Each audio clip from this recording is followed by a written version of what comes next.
नमस्कार, मी मयुरेश कोंडूर. माझा विशेषमध्ये तुम्हा सगळ्यांचं स्वागत. भारतीय उद्योगाचा भूत, वर्तमान आणि भविष्य व्यवस्थित समजेल असं एक उदाहरण अभ्यासासाठी द्या, असं जर कोणी अनभिज्ञानी एका विचारलं तर त्याचं उत्तर एका शब्दात असतं, टाटा. भारतीय उद्योग विश्वातली ही निर्विवादपणे फर्स्ट फॅमिली आहे. आज जगभराच्या उद्योग व्यापार विश्वाचं आकर्षण झालेल्या या भारत नावाच्या बाजारपेठेचा, युरोप अमेरिकेला सेवा पुरवणाऱ्या भारत नावाच्या IT डेस्टिनेशनचा आणि ब्रिटिश कालापासून असलेल्या नोकर चाकरमाने मानसिकतेविरुद्ध बंड करत तरुण उद्योजकांची भारत नावाची स्टार्टअप नावाची जी एक जागा आहे त्याचा DNA जर कोणी डिझाईन केला असेल तर ते टाटा नावाच्या घराण्यानं, यात बिलकुल शंका नाही. त्याहूनही महत्त्वाचं म्हणजे नफ्यापेक्षा त्याग, स्वार्थापेक्षा समाजहित आणि वर्तमानापेक्षा भविष्यातल्या ज्ञानातली गुंतवणूक ही जी भारतीय समाजमनाची मूल्य आहेत अनेक वर्षांपासूनची, ती प्राणपणानं जपणारं उद्योग घराणं म्हणूनही टाटांचं भारतीय समाजमानसातलं स्थान हे अत्यंत आदराचं आहे. पण गेल्या 4 दिवसांमध्ये मुंबईच्या फोर्टमधल्या बॉम्बे हाऊसमध्ये जे महाभारत घडतंय ते टाटांच्या याच प्रतिष्ठेला धक्का पोहोचवतंय का? JRD टाटांचा वारसा त्यांच्यानंतर आलेल्या रतन टाटांनी ज्या समर्थपणे तो हाताळला होता, तीच अपेक्षा रतन टाटांनी सायरस मिस्त्रींकडून होती. पण कदाचित त्या अपेक्षांचा आरसा फोडायला मिस्त्रींना केवळ 4 वर्ष पुरली आणि जे उद्योग समूहाच्या इतिहासात कधीही यापूर्वी घडलं नाही ते घडलं. मिस्त्रींना हटवावं लागलं. आता मिस्त्री विरुद्ध टाटा असा एक वाद सुरू झालाय. पण चुकलं कुठं? ज्या दृष्टिकोनाबद्दल टाटांना कायम मानलं जातं तो मिस्त्रींच्या बाबतीमध्ये कमी पडला का? कोणतंही सत्तांतर ओरखड्यांशिवाय होत नसतं. मग बॉम्बे हाऊसमध्ये जे ओरखडे उठले ते कोणत्या कारणांनी? की नव्या दमाच्या मिस्त्रींना टाटांच्या जुन्या पिढीनं हवं तितकं, हवं तसं स्वातंत्र्य दिलं नाही आणि म्हणून या प्रतिष्ठेवर त्यांच्या अशा प्रकारचे शिंतोडे उठतायत का? याच विषयावर आज आपण बोलणार आहोत आणि आपल्यावर बरोबर या विषयावर बोलण्यासाठी आहेत गिरीश कुबेर. ते लोकसत्ताचे संपादक तर आहेत, पण महत्त्वाचं आज म्हणजे टाटा या नावाचं जे पुस्तक आहे, टाटांच्या संपूर्ण उद्योग इतिहासाविषयी लिहिणारं ते पुस्तकाचे ते लेखक आहेत आणि त्यासोबत DS कुलकर्णी आहेत. ते बांधकाम व्यावसायिक तर आहेतच, पण त्याचबरोबर एक उद्योग समूह त्यांनी स्वतः तयार केला. त्यामुळे उद्योग समूहाचं अंतर्गत मानसिकता काय असते, हे निर्णय कसे होतात, का होतात, त्याचे परिणाम कसे होणारे असतात, त्याविषयी ते विश्लेषण करतील. पण सुरुवातीला सगळ्यात अगोदर जाऊयात कुबेर सरांकडे. कुबेर सर, आज सायरस मिस्त्रींचं जे त्यांनी टाटा सन्सच्या बोर्डला पत्र लिहिलेलं आहे तेही पत्र सगळीकडे बाहेर आलंय. कॉन्फिडेन्शियल असलं तरी सुद्धा ते सगळ्यांपर्यंत पोहोचलंय, आपणही वाचलं असेल. त्यात त्यांनी असं स्ट्रेस दिलेलं आहे, असं महत्त्वाचं म्हटलंय की इमोशनल, भावनिक मुद्द्यांमध्ये किंवा भावनिक उद्योगांमध्ये जास्तपणे अडकून पडले सगळे आणि त्याच्यामुळं त्यातून बाहेर पडण्यासाठी त्यांना मार्ग नव्हता आणि त्यासाठी जे व्याज वाढवलं जात होतं, NPAs होते आणि त्याच्यातनं बाहेर काढणं आवश्यक होतं. तर या भावनिक गुंतवणूक अधिक झाली आणि प्रॅग्मॅटिक डिसिजन्स घेऊ शकत नव्हते आणि म्हणून मिस्त्रींना एका प्रकारे विलन बनवलं, असं त्यांचं म्हणणं आहे. आपलं म्हणणं काय? असं झालं?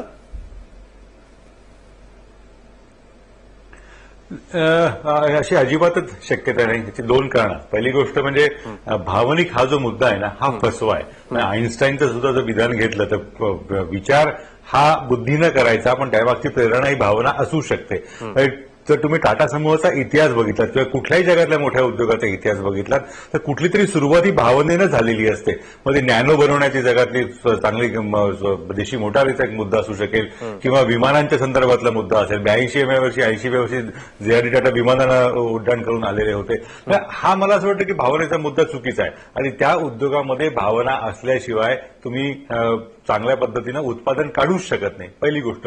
आणि दुसरा मुद्दा त्यातला असा की हे उद्योग घराणं आपण जसं शब्द वापरत असू ना, तर हा भावनेचा आणि बुद्धीचा विचार करणारी मंडळी त्यांनी त्या पद्धतीनं तिथे मांडणी करत नाहीत. याचं कारण असं, देशाचा जर तुम्ही पुन्हा एकदा इतिहास बघितलात तर उद्योगपती म्हणून घेता येईल असं एकमेव घराणं आहे. शुद्ध भावनेनं विचार करून त्याची बुद्धिनिष्ठ त्याची अंमलबजावणी करणारं उद्योगपती म्हणून हे एकमेव घराणं आहे. बाकीचे सगळे व्यापारी म्हणता येतील, बेपारी म्हणता येतील अशा स्वरूपाचे गल्ल्यावरती बळणारी मंडळी आहेत. त्यांनी फक्त बुद्धीचा विचार करा, म्हणजे फक्त फायद्याचा विचार केला. त्यामुळे जर तुम्ही भावनेचा विचार केला तर तुम्ही टाटांचे कॅन्सर संशोधन काढायची गरजच नव्हती, त्यातनं काही फायदाच मिळणार नव्हता. पण कुबेर सर, किंवा टाटा मूलभूत संशोधन काढायची गरजच नव्हती, त्यातनं काही फायदा मिळणार नव्हता. या सगळ्यामध्येच पण जो तोटा त्यांना भोगावा लागत होता आणि तो तोटा काही अब्ज डॉलर्स पर्यंत जाऊन पोहोचला होता. तुम्ही नॅनोचा उल्लेख केलात आणि मिस्त्रींनी पण त्यांच्या या पत्रामध्ये नॅनोचा उल्लेख केला. त्यांचं असं म्हणणं आहे की नॅनोमध्ये जवळपास 1000 कोटींपेक्षा जास्त तोटा सहन करत होता. ती 1 लाखाला जी कार स्वप्न दाखवलं होतं ती प्रत्यक्षात 1 लाखाला बनतच नव्हती आणि पुढे जाऊन ते रतन टाटांवर कॉन्फ्लिक्ट ऑफ इंटरेस्टचा सुद्धा नॅनोच्या बाबतीमध्ये एका प्रकारे आरोप लावतात. मग त्याकडे दुर्लक्ष कसं चालता येईल जर या सगळ्या आता इतके नवनवीन उद्योग पुढे येत आहेत, ज्या प्रकारे भारतीय बाजारपेठ चाललेली आहे, इतका तोटा कशी सहन करू शकणार केवळ भावनेच्या पोटी? हो हो हो कसं आहे, नाही तोटा हा मुद्दा नाहीये. तोट्याचा जर इतिहास बघायला गेलो आपण तर जमशेदजी टाटा यांनी उद्योग सुरू केला तेव्हा त्यांना प्रचंड तोटा होता. दोराबजी टाटा यांच्याकडे जेव्हा सूत्र आली, टाटा स्टीलसाठी पैसे नव्हते तरी लोकांना आवाहन केलं. मुंबईमध्ये 1920 साली रांगा लागलेल्या आहेत लोकांनी गुंतवणूक करण्यासाठी. अगदी ताजा जर इतिहास घेतला तर जेआरडींच्या काळामध्ये रिलायन्स उद्योग समूह प्रचंड पुढे गेला तेव्हा त्यांनाही हाच प्रश्न पडला होता की तुमचा तोटा वाढतोय, फायदा कमी होतोय, तर तुम्हाला काही हे काळजी वाटत नाही का? तोटा हा घटक नाहीये. कुठल्या तत्वाने तुम्ही उद्योग चालवता आणि चांगल्या तत्वाने उद्योग चालवताना चांगल्या मार्गाने पैसे मिळवता की नाही हा मुद्दा आहे. याच्यातली सगळ्यात जर गंभीर कुठली घटना असेल तर ती म्हणजे सायरस मिस्त्री यांची निवड चुकली हे याच्यातनं दिसून आलं. आणि ती निवड किती चुकली हे स्वतः सायरस मिस्त्रीच आता दाखवून देत आहेत. कारण असा जो वाद झालेला असतो तो हा दरवेळेला सत्तांतराच्या वेळेला काही ना काही निमित्तानं होतो. म्हणजे खुद्द जेव्हा रतन टाटा नेमले गेले तेव्हा ऋषी मोदी यांनी असाच विरोध केला होता. तेव्हा तर राजकारण्यांची मदत घेण्यापर्यंत त्यांची मदत गेलेली होती. बरोबर. तेव्हा जेआरडीनं शांतपणे त्यांना बाजूला करावं लागलं नाही. रतन टाटा यांच्याकडे नेमणूक त्यांची झाली. त्यामुळे हा मला असं वाटतं इतिहास आहे. आणि सायरस मिस्त्री या पद्धतीनं जे हाताळत आहेत ते मला असं वाटतं की त्यांच्यासाठी सुद्धा, कारण मिस्त्री घराणं स्वतः 150 वर्षाचं जुनं उद्योग घराणं आहे. स्वतःच्या खासगी आयुष्याविषयी ते अत्यंत जागरूक असतात. कधीही कुठल्या ही विषयावरती ते प्रसिद्धी किंवा पान 3 वर्षच्या ज्या तृतीय पानी संस्कृतीमध्ये ते कधीही नसतात. त्यामुळे त्यांनी या पद्धतीने हे चर्चा करायला नको होती. कारण एकदा तुम्ही प्रश्न निर्माण केलेत तर उत्तरं दिली जातात आणि ज्या अर्थी इतका मोठा निर्णय घेतला गेला आहे त्या अर्थी त्याची इतकी मोठी निर्णयाची उत्तरं आहेतच आहेत. ती दिली तर खूप वाईट स्वरूपाचं चित्र समोर येईल. आणि यातला एक सगळ्यात मोठा घटक जो आपण लक्षात ठेवायला हवा कुठल्याही चर्चेच्या आधीचा, टाटा उद्योग समूहामध्ये जो काही आपण 48 वर्षांचा इतिहास म्हणतोय, केवळ अकार्यक्षमता किंवा तोट्यासाठी कोणालाही कधीही कामावरनं काढलं गेलेलं नाही. कामावरनं माणसं त्या उद्योग समूहाने काढली की फक्त त्यांनी टाटा मूल्यांची तडजोड केली म्हणून. म्हणजे ऋषी मोदी, अजित केरकर किंवा दिलीप पेंडसे ही त्याची मोठी उदाहरण. बरोबर. आणि केवळ अकार्यक्षमता हे कारण देऊन पहिलंच एका प्रकारचं हे उदाहरण म्हणता येईल. आपण डीएस कुलकर्णीकडे जाऊया. डीएस कुलकर्णी स्वतः एक उद्योग समूह त्यांनी स्वतः निर्माण केला, ते चालवत आहेत. त्यातला मुद्दा असा की अकार्यक्षमता नाहीये ही. ठीक आपण कुलकर्णी सरांकडे जाऊया. अकार्यक्षमता सांगितलं जातंय त्याच्या मागचं खरं कारण हे नैतिक मूल्यांच्या तडजोडीचं आहे.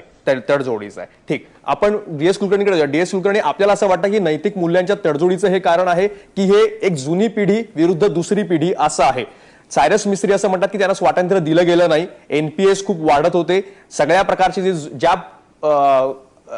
त्यांच्या इन्व्हेस्टमेंट बद्दल टाटांना कायम गर्व होता अनेक वर्षांचा. मग टाटा स्टील असेल, पॉवर्स मधली असेल किंवा आता नॅनो पर्यंत असेल ऑटोमोबाईल्स मधली, पण या सगळ्याचा बोजा कर्जाचा वाढत जात होता. म्हणून त्यांना हे निर्णय घेणं आवश्यक होतं आणि म्हणून त्यांनी हे निर्णय घेतले, पण त्यांना स्वातंत्र्य मिळालं नाही असं त्यांचं म्हणणं आहे. त्यामुळे तुम्ही या सगळ्याकडे कसं बघता? जुनी पिढीची विचारधारा विरुद्ध दुसऱ्या नव्या पिढीची विचारधारा, असा संघर्ष आपल्याला पाहायला मिळतो का? काय निर्णय नेमका कशामुळे घेतला असेल? पहिल्यांदा मुख्य म्हणजे टाटा हा समूह आहे, हा एका मूल्यावर चालणारा आहे. मगाशी गिरीश कुबेर यांनी सांगितलं हे खरं तर व्यापारी किंवा बेपारी असे ते नाही आहेत. हा मूल्यावर चाललेला हे आहे, समुदाय आहे. आज कित्येक वर्षांची परंपरा आहे आणि नात्याचा रक्ताचा कुठलाही असा विचार न करता तिथे योग्य माणसाला बसवलं जातं. मला स्वतः तरी वाटतं की टाटासारख्या समूहामध्ये की जेव्हा जगभरातला एक आदर्श समूह धरला जातो, आम्ही तरी लहानपणी, आमच्या लहानपणी, आता अंबानी होणार का असं विचार, पूर्वी विचार टाटा होणार का बिर्ला होणार, तर पटकन उत्तर दिलं जायचं टाटा होणार, असं त्याच्या मागची भावना होती माझ्या तरुण पिढीच्या मध्ये. काय व्हायचं मोठेपणी तर टाटा व्हायचं. म्हणजेच कल्चर, संस्कृती, आज एक तत्वनिष्ठा ही सगळी जपायची. मग आता मला या ज्या संघर्षात असं पहिल्यांदा बेसिकली वाटतं, जरी तुम्ही मला चर्चेला बोलवलं असलं तरी, की त्यांची एवढी संस्कृती मोठी आहे, तिथे माझ्यासारख्याने का इतर कुठल्याही व्यापारी माणसाने, मी मुद्दाम गिरीश कुबेरांचा शब्द घेतोय, आम्हाला मॉरल अधिकारच नाही त्यांच्या ढवळाढवळ करायचा. आज काहीतरी घडलंय असं की जेणेकरून त्यांनी सत्तांतर करतायत, तुमच्या भाषेत सत्तांतर झालं, त्यांच्या भाषेत कॉर्पोरेट काहीतरी घडलं असणार आहे की जे त्यांना जगाला सांगायचं नाही, हा त्यांचा प्रायव्हेट आहे. टाटा हे काही लोकसभा नाही की सगळ्या भारताला कळायला पाहिजे. तर नॅचरली त्यांचा अंतर्गत काय चाललंय माहीत नाही, पण निश्चितपणे त्यांच्या तत्वाची प्रामाणिकपणे राहून ते काम करत असतील. आणि आता विचारच करायचा झाला की असं काय घडलं असेल मी बघतो आमच्याकडच्या आता पुढच्या कित्येक बिझनेसला मी अंग काढून घेतले आणि माझ्या नवीन पिढ्यांना काही त्यातले माझे आता विनोद फिलिप्स सारखा माणूस जो माझ्या जाती धर्माचा पण नाही, त्यांना आम्ही लीड देताना स्वातंत्र्य देतोय. नवीन पिढी आणि जुनी पिढी हा संघर्ष कायम राहतो. जुन्या पिढीला नेहमी वाटतं की आपल्या मागची पिढी हे चुकले बरं का, आणि विशेषतः लॉस झाला किंवा तोटा झाला की तो माणूस प्रकर्षाने जाणवतो, आणि फायदा असेल तर अरे वा त्यांनी उभा केलेला पाया आता आम्ही मोठा नेणार आहोत, त्याच्यावर मोठं शून्य लावणार आहोत, असा कुठेतरी इगो यात असू शकतो. दोन पिढींच्या मध्ये वाद होऊ शकतो. आणि नॅचरली नवीन पिढी ही जास्त आक्रमक आहे, जास्त व्यवहारी आहे, कारण की संपूर्ण इंटरनेटच्या जगात आहे की लॉस मेकिंग बिझनेस का करायचे. आणि जुन्या पिढीतले जे लोक आहेत, टाटा आहेत की आमच्यासारखे, लॉस झाला तरी चालेल पण तत्वाशी कधी तडजोड करायची नाही, आणि असं झटकन मागे पाऊल घ्यायचं नाही, कपडे बदलावे असे. समजा नानोत लॉस आहे, मला माहित नाही त्यांची फिलॉसॉफी, मी माझा अंदाज करतोय, तर नानो चालू दे ना, अजून आज ना उद्या एस्टॅब्लिश होईल ना. असं होतं नेहमी. आमच्याकडे आम्ही जेव्हा टोयोटाची कॉलेज आणली त्यावेळेला इतके वर्ष वेगवेगळ्या प्रकारच्या व्यवसायांमध्ये आहात कुलकर्णी सर, तुमचं मत काय आहे की तोटा झाला तरी चालेल पण हे अजून काही काळ चालू राहू दे, ही जी जुनी विचारसरणी ती ठेवावी का आताचे मिस्त्री म्हणतात की नाही, हे तोटा पहिला तोटा जिथनं होतो आहे ते सगळे आउटफिट्स बंद करायला पाहिजेत? तुमचं स्वतःचं याबद्दलचं मत काय? बिझनेसमध्ये असं नसतं. कदाचित रतन टाटाचं म्हणणं असेल येस कालपर्यंत तोटा झालेला आहे पण या मार्केटमध्ये आपण तो कव्हर करू शकतो. अर्धवट कधी असा बिझनेस सोडायचा नसतो. You have to keep patience.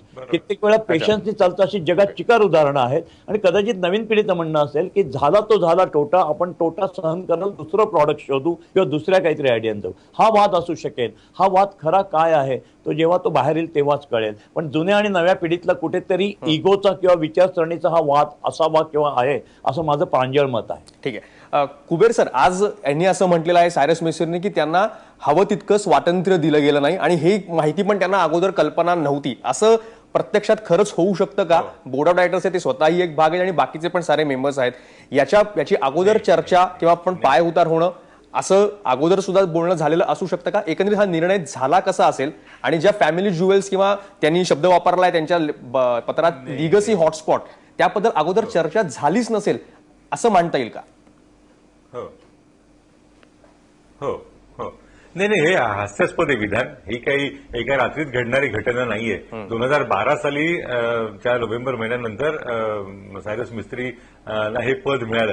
त्याच्या आधी 1 वर्ष त्यांनी उपाध्यक्ष म्हणून नेमलं गेलं होतं ना. आणि त्याच्याही आधी त्यांच्याकडे सगळ्यात मोठा टाटा समूहाचा मालकीचा वाटा आहे. या नात्याने ते संचालक मंडळावर होते ना वेगवेगळ्या कंपन्यांच्या. आता जे पद आहे ह्या दाखवण्याचा भाग झाला. त्याच्या आधी त्यांची कित्येक वर्षांची टाटा समूहाशी बरोबर बांधिलकी आहे. त्याच्याही बरोबरीनं जेव्हा त्यांना नेमण्याचा निर्णय झाला तेव्हा त्याला आर्टिकल ज्याला चेंज करणं म्हणतात, म्हणजे घटनेतल्या किंवा त्यांच्या ज्या काही नियमांमध्ये बदल केले गेले होते ते जाहीरपणे सांगून त्याच्यावरती सर्वांच्या सह्या आहेत, या माणसाचीही सही आहे. अशा वेळेला हे असं म्हणणं हे मला असं वाटतं की त्या पदाला न शोभणारं असं आहे. हे म्हणजे कसं वाईटच तुलना करायची झाली तर राजकारणात एखादा या पक्षात त्या पक्षात गेला की जसं म्हणतो की त्या पक्षात सगळंच वाईट चाललं होतं, माझ्यावरती अन्याय होत होता, मग बाबा रे राहिलास का, हा त्यातला एक मुद्दा असू शकतो. आणि हे काही 1-2 दिवसाचा मुद्दा नाहीये. सायरस मिस्त्री या पदावरती 4 वर्षे होते. त्याच्या आधी 1 वर्ष ते उपाध्यक्ष सुद्धा होते. त्यामुळे हे म्हणणं मला असं वाटतं की हे पूर्णपणे चुकीचं आहे. आणि एवढे अधिकार नाही तुम्हाला ज्या तिथे पदावर राहायचं आहे, जे दिलं जाणार आहे ते अधिकार मिळणारच नाहीत अशी जर तुमची खात्री असेल तर मुळात ते पद घेणं चुकीचं होतं ना. मग त्यामुळे त्यांनी आतापर्यंत कधीच हा मुद्दा मांडलेला नाहीये. हे मला असं वाटतं की थोडंसं आक्षेपार्ह स्वरूपाचं ठीक आहे आणि त्या पदाला न शोभणार आहे.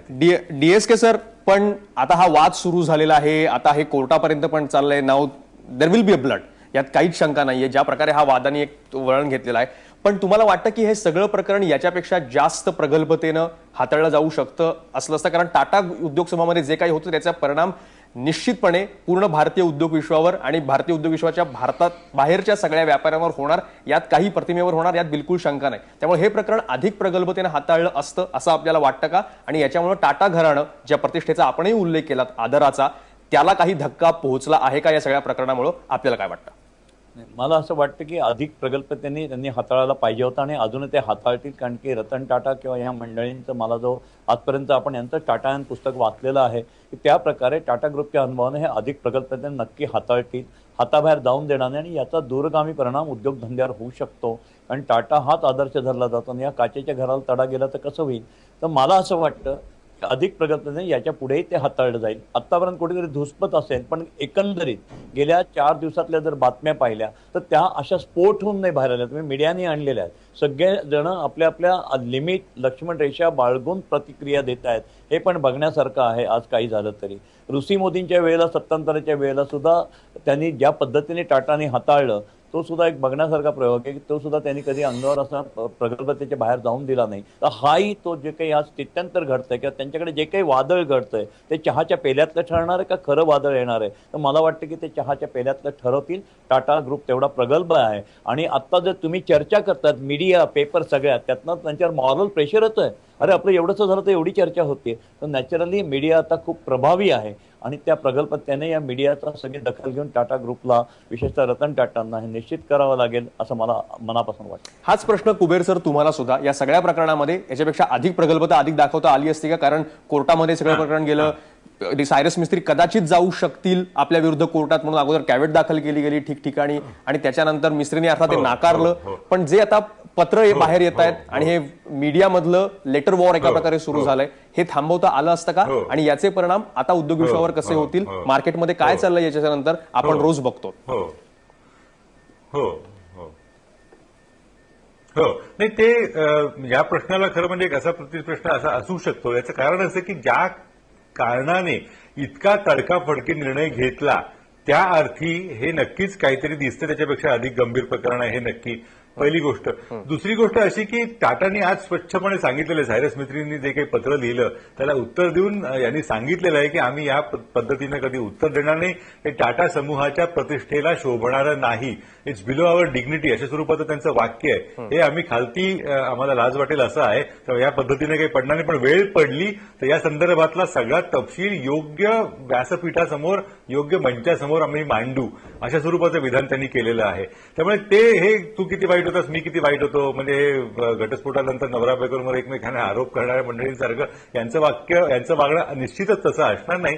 एक घराणेदार पद्धतीनं हे सगळं करतील. आता याला त्यांनी जे पत्र दिलं सायरस मिस्त्री यांनी ते मुळात खुलं करायला हवं होतं का हे इथपासून मुद्दा होऊ शकतो. कारण गोपनीय अशा स्वरूपाचं पत्र होतं आणि त्यांच्यातर्फे ते दिलं गेलं असणार हेही उघड आहे. आणि तुम्ही म्हणाल की अशा पद्धतीनं हाताळलं या अर्थी त्यांना त्या पत्रामध्ये आता तरी स्वच्छ सांगितलेलं आहे की वेळोवेळी सायरस मिस्त्री यांना काम सुधारण्याच्या सूचना दिल्या गेलेल्या होत्या. त्यांचं काय चुकतं हे सांगितलेलं गेलं होतं. मग आपल्या मार्गापासून ते कसे ढळतायत याचे गेले 6 महिने वारंवार इशारे दिले गेले होते आणि त्याच्या पुढचं दिलेलं नाहीये. पण त्याचा अर्थ असा की हे सगळं झालं नाही, त्यांच्यात सुधारणा झाली नाही म्हणून त्यांना तातडीने कामावरनं काढायचा निर्णय घेतला गेला, पदावरनं काढायचा निर्णय घेतला गेला. हा त्याचा अर्थ आहे. ते का झालं असेल तर मला असं वाटतं की तपशील काही काळाने आपल्या समोर येईलच. करतील. एक प्रश्न अगदी शेवटी जाता जाता याच्यामध्ये एकच आहे तो म्हणजे उद्योग विश्वामध्ये सुद्धा फॅमिली मॅटर्स आणि हाच प्रश्न डीएसकेना पण विचारायचा आहे. कारण त्यांची सुद्धा त्यांनी उभारलेल्या विश्वामध्ये उद्योग विश्वामध्ये आता त्यांची घराण्यातली दुसरी पिढी हळूहळू येते आहे. त्यामुळं टाटांमध्ये पण बघितलं की टाटांमधलेच बरेचसे जण त्याच्यामध्ये परत पुढची पिढी आलेली आहे. तर या उद्योग घराण्यांमध्ये सुद्धा आपल्याच कुटुंबातल्या पुढच्या पिढीकडे हातात सावरायला दिलेलं असतं तर बरं झालं असतं, बाहेरचं कोणी नको असे विचार होतात का? नाही सर, असे विचार येत नाही. कारण की शेवटी कर्तृत्वानेच माणसं पुढे जातात. तुम्हाला वाटलं म्हणून जर तुम्ही तुमच्या मुलाला जर त्या गादीत बसवलं तर उद्या बिझनेस बुडाला तर काय करायचं. तर नॅचरली पण मुलगा का येतो पुढे? कारण की लहानपणापासून जन्मल्यापासून तो डोळ्यांनी बापाचा हात धरून उद्योग बघत असतो आणि नवीन आलेला जावई किंवा मेहुणा किंवा बाहेरचा माणूस हा नंतरच्या वेळीत आलेला असतो. तर नॅचरली तो लहानपणापासून बरोबर वाढला एकत्र. ज्यांनी जनरली उद्योगवाले 24 तास त्या मुलाला बरोबर घेऊन येतात. मी तर माझ्या जन्मल्यापासून मुलगा माझ्या बरोबर असतो. तर ते बाळकडून त्याला कळतं, जीन्स त्याच्यात येतात आणि नॅचरली त्या बिझनेसची एक काही म्हणा तुम्ही एक घडी असते. जसं तुमच्याकडे काँग्रेसची घडी आहे, घराणं म्हणतो आपण तुम्हाला, प्रत्येक पक्षाची घडी आहे. तर त्याप्रमाणे ते जीन्स त्या उद्योगपतीच्या मुलीतनं किंवा मुलातनं सरकतात आणि नॅचरली त्याला झुकतं माप आपाप मिळत नाही, मेरिटवर मिळतं. त्याला त्या उद्योगाची नाडी कळलेली असते. आपण अपेक्षा करूया की झालेला माणूस काही प्रमाणात तो वेगळा पडतो. याचा अर्थ असा तुम्ही आरोप करू शकत नाही की तुम्ही आपल्याच मुलाला त्या गादीवर बसवलं. ठीक, हाच प्रश्न अगदी गिरीश कुबेरांना सुद्धा अगदी थोडक्यामध्ये. कुबेर सर, जे राजकीय घराण्यामध्ये पाहायला मिळतं की स्वतःच्याच रक्ताकडे पुढचं सगळं सोपवायचं असतं तेच पाहायला मिळतंय का? आणि म्हणून आता सायरस मिस्त्री एक उचकी लागलेली असेल पण नवल टाटांना इथं आणलं जाईल का? आणि मग ते गेल्या वेळेलाच आणता आलं असतं. नोएल टाटा आधीच आणता आलं असतं त्याला, पहिली गोष्ट. आणि दुसरं म्हणजे चांगल्या व्यावसायिक घराण्यांमध्ये असं होत नाही. नवीन व्यावसायिक बाहेरनं आणला जातो. जर व्यावसायिक मूल्यांवर चालणाऱ्या कंपन्या असतील तर तुम्हाला अमेरिकेमध्ये उदाहरण दिसतील. बिल गेट्स यांची दोन्ही मुलं कर्तृत्ववान आहेत, अतिशय मोठी झालेली आहेत, पण ते कुठेही मायक्रोसॉफ्टमध्ये काम करत नाहीत. स्टीव्ह जॉब यांची पत्नी मायक्रोसॉफ्टची ऍपलची संचालक नाहीये. असे अनेक दाखले देता येतील. आणि इथे हाच प्रयत्न होता की पूर्णपणे घराण्याशी संबंधित नसलेली व्यक्ती इथे आणायची. पण तो मला असं वाटतं की फसला असं म्हणायला हवं, कारण ती निवड चुकली. पण याच्या पुढचा प्रयोग ते असाच चालू ठेवतील आणि मुद्दामूनच असेल किंवा एक दाखवण्याचा भाग असेल किंवा चांगल्या व्यावसायिकतेचा अनुभव द्यायचा असेल तर कर्तृत्ववान पण घराण्याशी संबंधित नसलेली व्यक्ती सुद्धा कर्तृत्ववान असते असं म्हणून ते वेगळ्या व्यक्तीकडे मला असं वाटतं पदाची सूत्र देतील अशी आपण आशा करूयात. बरोबर. त्यामुळं आता पुढे काय होणार ही जी एक गूढ आहे, एक मिस्ट्री आहे. मिस्त्री गेलेले आहेत, पण मिस्ट्री जी आहे ती आता सुरू झालेली आहे पुन्हा एकदा, की पुढे काय होणार टाटा घराण्यामध्ये. आणि आपण जसं कुबेर सरांनी पण म्हटलं की अपेक्षा करूयात की पहिल्यांदा घराण्यातलं कोणीतरी बाहेरचं येत होतं, त्याच्या खांद्यावरही सगळी जबाबदारी दिली गेलेली होती. तसाच प्रयोग पुन्हा त्या टाटांमध्ये केला जाईल. पण आता तरी हे जे वादळ आहे, जे जरी पेल्यातलं आहे की आणखी अजून किती मोठं वादळ आहे कोणाला त्याची कल्पना येत नाहीये, ते पेल्यातलंच आणि थोडंच असावं अशी अपेक्षा भारतीय उद्योग विश्व करत असेल, यात काही शंका नाही. कारण टाटांच्या बॉम्बे हाऊसमध्ये जे काही होतं त्याचे पडसाद केवळ मुंबई दिल्लीमध्ये नाही तर जगभरातल्या सगळ्याच उद्योग बाजारपेठांमध्ये पडतात, हे सगळ्यांनाच माहिती आहे. इथंच माझा विशेषमध्ये आपण चर्चेमध्ये थांबतो आहोत. DS कुलकर्णी आणि गिरीश कुबेर या दोघांचेही आभार मानतो, त्या चर्चेमध्ये सहभागी झाले. माझा विशेषमध्ये वेळ झाली इथंच थांबायची. तुम्ही पाहत रहा ABP माझा.